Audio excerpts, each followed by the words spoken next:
ભાઈઓ બહેનો ને ટાબરિયા, આજે મારે તમને છે ને શિખામણ ઉપર શિખામણ આપવી છે. શિખામણ બધાને આપવી ગમે છે, કારણ કે શિખામણનું છે ને જુલાબ જેવું છે. આપવું સહેલું, પણ પોતે લેવાનું આવે ત્યારે ખબર પડે શું થાય.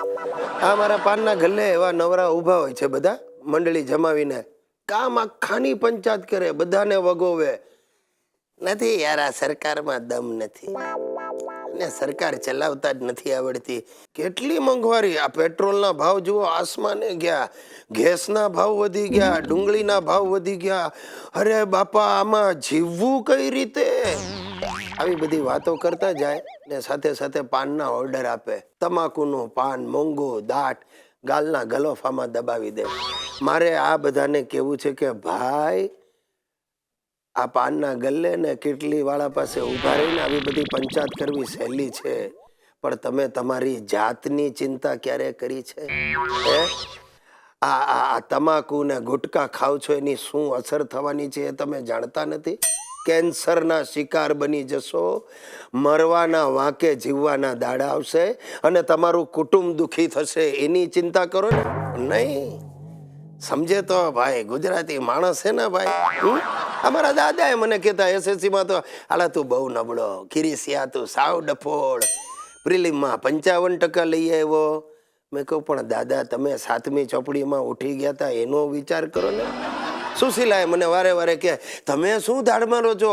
ઓફિસમાં જઈને એવી રીતે શું તોપ ફોડો છો? 2-4 લીટા માર્યા ને તમારું કામ થઈ ગયું. અમારી જગ્યાએ બેસીને જુઓ કેટલી વિશેષો થાય છે. અમારે વાસણ ઉટકવાના, રસોઈ બનાવવાની, છોકરા જણવાના, આ બધું કરીને દેખાડો. મેં કહ્યું પણ સુશીલા, હું છોકરા કઈ રીતે જણો?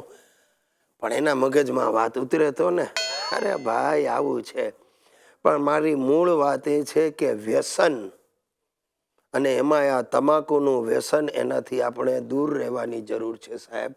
તમારી જાત માટે નહીં તો તમારા બાળકો માટે, ફેમિલી માટે પણ આ કરવું જરૂરી છે.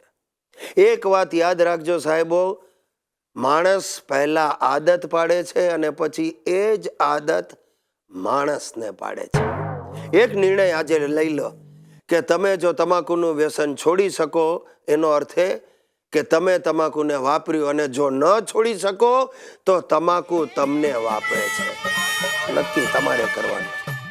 હાય મારા વાલા દર્શક મિત્રો, આ ગુજ્જુભાઈ ગિરીશકુમાર સાથે હવે તમારી ઓળખાણ પાક્કી થઈ ગઈ છે. હવે હું તમારા ફેમિલી મેમ્બર જેવો જ બની ગયો છું. તો મારું તમને નિમંત્રણ છે, જ્યારે મન થાય મારા ઘરે જરૂર પધારજો. એડ્રેસ બહુ સહેલું છે. ગાય બેઠી હશે ત્યાંથી ડાબી બાજુ વળી જજો, એ જ મારો ઝાપો. અને હા, ઝાપાની બહાર એક પોલીસ ઊભો હશે. જોજો, એ પોલીસ કઈ મારા માટે નથી ઊભો, હું સેલિબ્રિટી બની ગયો એટલે. પોલીસ સ્ટેશન જ અમારા ઘરની બાજુમાં છે. તો બિચારો જાય ક્યાં? આજે બહુ આનંદનો પ્રસંગ છે અમારા ઘરમાં.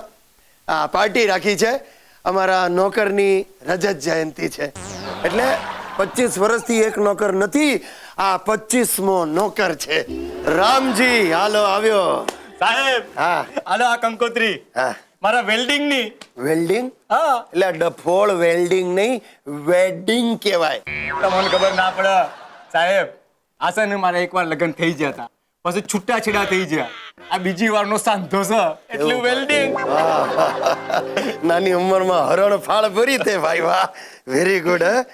નરસિંહ બાવાની કૃપાથી અમારા સુપુત્ર રામજી કુમારના શુભ વિવાહ રૂડકી સાથે નિર્ધાર્યા છે. રૂડકી એટલે આ શું? આ રૂડકીની નીચે કાઉન્સમાં બીકોમ લખ્યું છે.